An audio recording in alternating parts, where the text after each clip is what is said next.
आदाब। आइए आज बात करते हैं लखनऊ की एक ऐसी कम्युनिटी की जो ज़रा पब्लिक स्पेस में अब ज़्यादा नुमायाँ नहीं है, बावजूद उसके कि एक दौर था कि इनका बहुत दौर दौरा था, हर जगह इनकी एक शिनाख्त थी, और ये हैं लखनऊ के क़ज़लबाश हज़रात।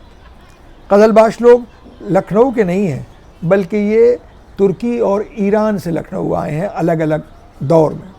तो आइए जानते हैं कि आखिर इस लफ्ज़ क़ज़लबाश के माने क्या हैं।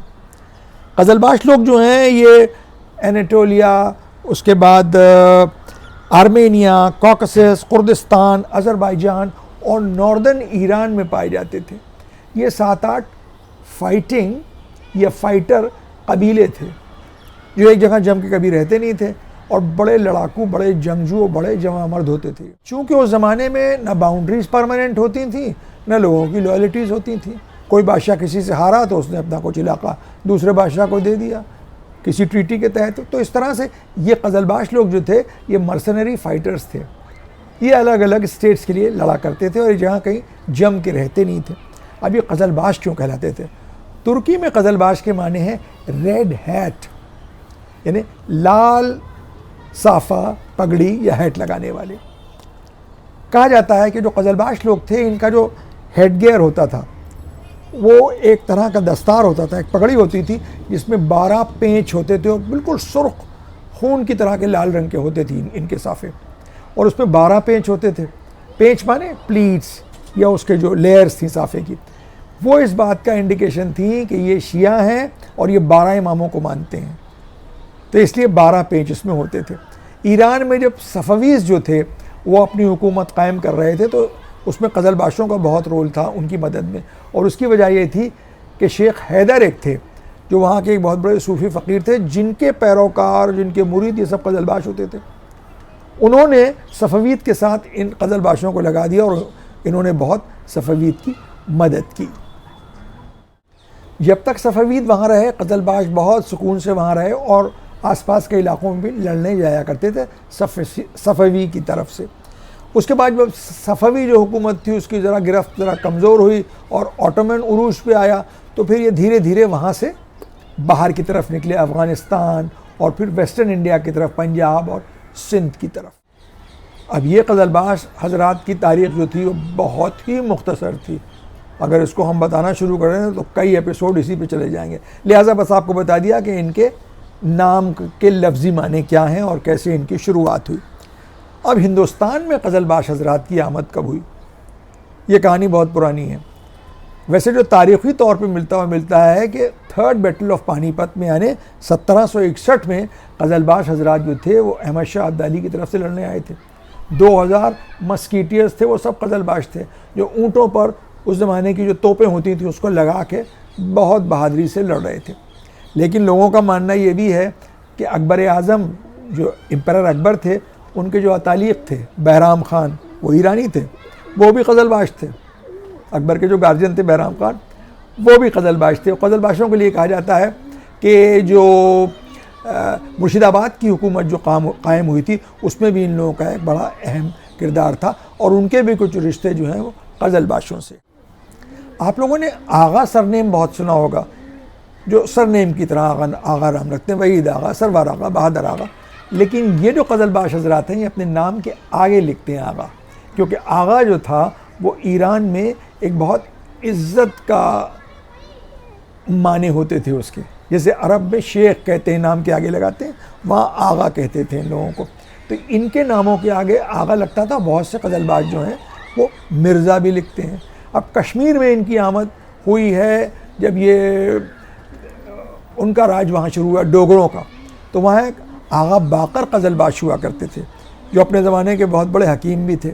उनसे महाराजा दलबीर सिंह शायद नाम था, वो बहुत खुश हुए, उन्होंने उनको जागीरें दी सोपोर में और बडगाम में और भी जगहों पर उन्होंने बहुत से शिफा खाने बनाए थे। और उन्हीं के ख़ानदान के फ़र्द जो थे वो महाराजा के दौर में हेल्थ मिनिस्टर हुआ करते थे।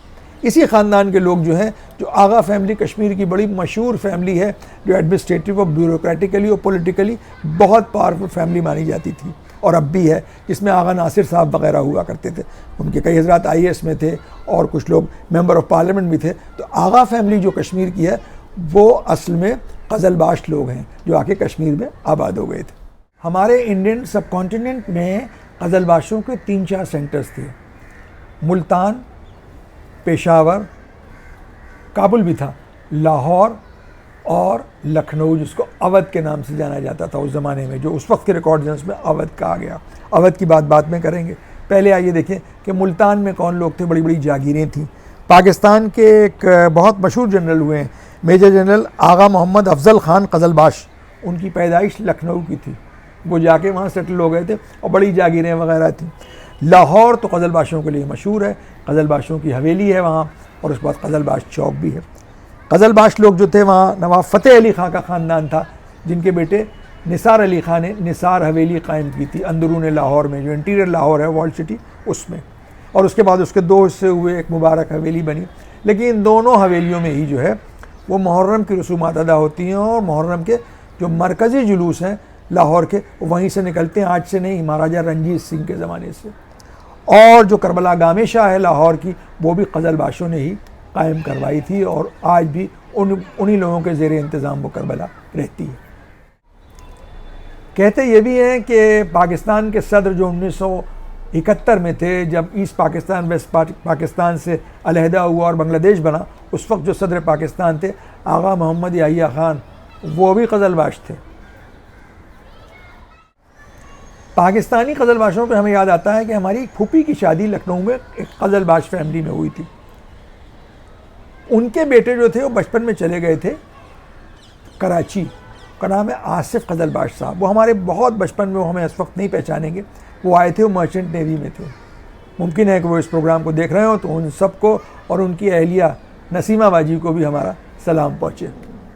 जैसा कि अभी हमने अर्ज़ किया था कि पाकिस्तान लाहौर में तो कज़लबाशों की हवेली है, कज़लबाश चौक है वहाँ, लेकिन लखनऊ में भी एक कज़लबाश हाउस है, जो कंघी वाली गली में नखास पुलिस चौकी से जब आगे बढ़े मेडिकल कॉलेज की तरफ, तो दाहिनी तरफ को एक ढलान सी जाती है, उस पर है कज़लबाश हाउस। बड़े पुरानी एक हवेली नुमा मकान है। ये है असल में कज़लबाशों का ख़ास मरकज़ यहाँ होता था। लेकिन इससे पहले ये सब कज़लबाश लोग शाहगंज में रहते थे। शाहगंज यानी नखास पुलिस चौकी के पीछे ढलान पे जो रास्ता जाता है, सारे कज़लबाश लखनऊ के वहीं रहते थे। उसमें से बाद में लोग सब तितर-बितर हो गए, कोई कहीं चला गया नौकरियों के सिलसिले में, रोज़गार के हवाले से, और बहुत से लोग उसमें से पाकिस्तान चले गए। अब ये जो कज़लबाश हाउस है, इसकी शुरुआत कैसे हुई? कज़लबाश हाउस के जो फैमिली हेड थे वो थे मिर्ज़ा कासिम हुसैन कज़लबाश, जो शहर कोतवाल हुआ करते थे अपने ज़माने में। उनके बेटे थे फ़ैयाज़ अली ख़ान, मिर्ज़ा फ़ैयाज़ अली ख़ान, फ़ैयाज़ अली कज़लबाश, जो थानेदार थे। उस ज़माने में थानेदार बड़ा ओहदा होता था। उनके 5 बेटे, वो सब के सब पुलिस में थे, और उनकी एक बेटी थी। उनकी बेटी की जब शादी ठहरी तो सुना है कि उस ज़माने में ये तो देखते नहीं थे ज़्यादा कि लड़का कर क्या रहा है, क्योंकि तो खाते पीते लोगों में करने वरने की कोई ज़रूरत होती नहीं थी, तो उनकी कोई मुनासिब कोई मुलाजिमत वगैरह नहीं थी। तो मिर्ज़ा कासिम हुसैन कज़लबाश कोई इतने हुक्कामरस थे, उनकी इतनी पहुँच थी कि उन्होंने डिप्टी कमिश्नर से कहा कि भाई हमारा ये बहनोई होने वाला है या हमारा दामाद होने वाला है, तो इसकी कोई मुलाजिमत नहीं है। तो सुनते हैं कि उनको फ़ौरन बग़ैर किसी इंटरव्यू, ज़माने में सब होता भी नहीं था, उनको सब इंस्पेक्टर पुलिस बना दिया गया था। यानी उनके 5-4 जो साले थे दूल्हा मियाँ के, वो सब पुलिस में थे, और वो ख़ुद भी पुलिस के दरोगा बन गए थे।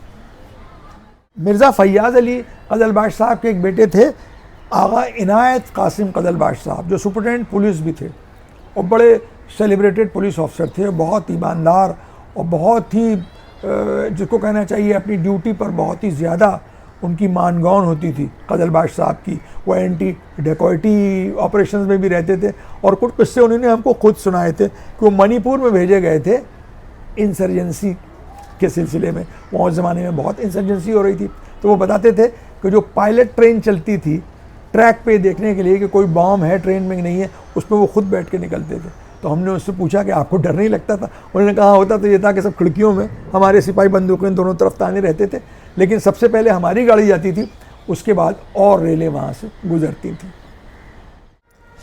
यूँ तो लखनऊ के कज़लबाशों में मिलिट्री ट्रेडिशन उस तरह से नहीं रहा, बल्कि कज़लबाश हज़रात पुलिस में बहुत थे। और इनायत कासिम कज़लबाश साहब के 3 बेटे, जिसमें से 2 बेटे फ़ौज में थे, हसन कज़लबाश साहब नेवी में थे और उसके बाद वो एयर इंडिया के कमांडर होकर रिटायर हुए। उनके भाई अब्बास साहब वो इंडियन आर्मी में कर्नल थे। उत्तराखंड में कज़लबाश साहब हैं देहरादून में, वो इनायत कासिम साहब के तीसरे बेटे हैं जो दोनों स्कूल में अंग्रेज़ी पढ़ाते हैं, अशर कज़लबाश साहब। एक और कज़लबाश हैं दिल्ली में, बहुत कम कज़लबाश मिलेंगे आपको, जामिया हमदर्द में, वो हैं हसन कासिम कज़लबाश। वो शाहगंज के रहने वाले हैं, उनका घर आज भी शाहगंज लखनऊ में है। मशहूर उर्दू शायर अमीर कासिम कज़लबाश साहब का कलाम तो आप सभी ने सुना होगा, लेकिन इसके अलावा एक और कोई कज़लबाश साहब थे जिनका जिक्र बेगम अख्तर बहुत किया करती थी। उनके जो इंटरव्यूज़ वगैरह हैं उसमें अक्सर उन्हीं ने उनका नाम लिया, इस वक्त हम भूल रहे हैं। शायद वो उनके शौहर इश्तियाक अहमद अब्बासी साहब के दोस्तों में होंगे। कज़लबाशों की दो बड़ी खूबसूरत कोठियाँ थीं, एक लाल बाग में और एक कंधारी बाज़ार के करीब कहीं पर थी, जो बाद में वहाँ तोड़ दी गई और वहाँ पर कुछ और बन गया है। बम्बई यानी मुंबई के कज़लबाशों में हमें याद है 30-35 बरस पहले बड़ा जिक्र होता था कि हिल रोड पे कहीं कोई कज़लबाश फैमिली है जो पर्शियन स्पीकिंग है, जो फ़ारसी बोलते हैं। और ये बात सही है, कज़लबाश जो अफ़गानिस्तान में भी रहते हैं, जो पेशावर में भी रहते हैं, उनकी ज़बान वो पब्लिकली फ़ारसी बोलते हैं और घरों में तुर्की बोलते हैं। अंग्रेज़ों के जो पुराने अफसरान थे उनकी डायरीज़ में मिला है कि ये लोग बाहर फॉर्मली फ़ारसी बोलते हैं और आपस में तुर्की बोलते हैं। कज़लबाशों की ज़बान ईरान में और आर्मेनिया और अज़रबैजान में एक ख़ास ज़बान होती थी जिसको ईरानी में कहते थे कज़लबाशी लहजा। इस्फ़हान का अपना लहजा है, यज़्द का अपना लहजा है, शिराज़ का अपना लहजा है, लेकिन वो लहजा जो कज़लबाशी था वो धीरे धीरे ख़त्म हो गया और अब सब कज़लबाश बच्चे जो हैं वो एक आम ईरानी की तरह फ़ारसी बोलते हैं। मुंबई के कज़लबाशों में हमको एक और नाम याद आ रहा है, बॉम्बे मर्केंटाइल बैंक वाले शबाहत कज़लबाश साहब, जो जनरल मैनेजर थे बॉम्बे मर्केंटाइल बैंक में। वो 40-42 बरस मुंबई में रहे और फिर वो वापस रिटायरमेंट के बाद लखनऊ अपने घर चले गए। अभी हमने कज़लबाशों की ज़बान का इस्तेमाल किया था, जो उनका डायलेक्ट है कज़लबाशी ज़बान, जो आर्मेनिया, अज़रबैजान, ईरान में बोलते हैं। इन लोगों का एक ख़ास लिबास भी है।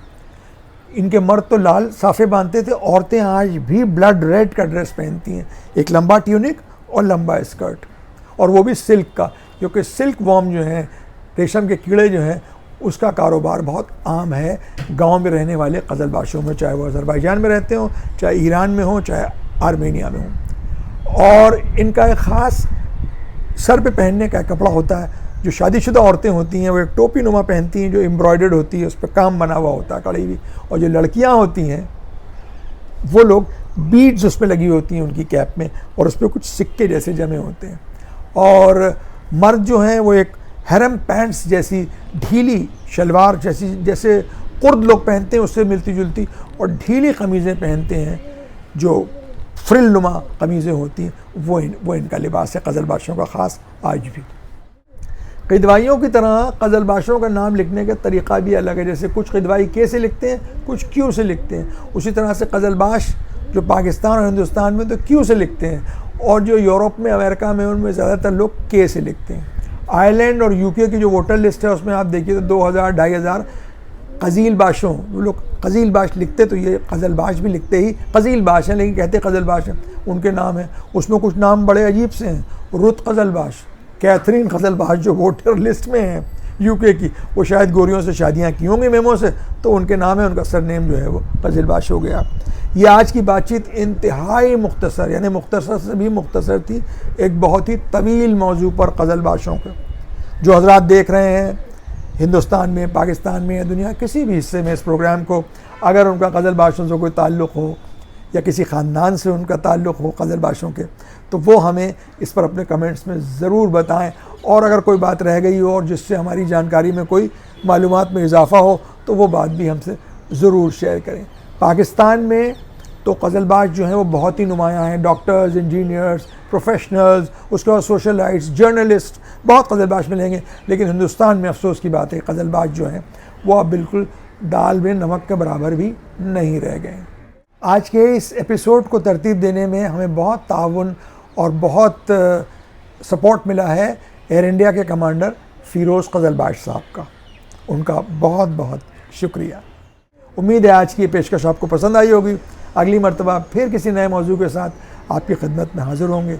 लेकिन इजाज़त लेने से पहले वही गुजारिश कि आप अपने इस चैनल कल्चर बाज़ार को देखते रहें, अपने दोस्तों से उसको शेयर करें, उनसे सब्सक्राइब कराएं।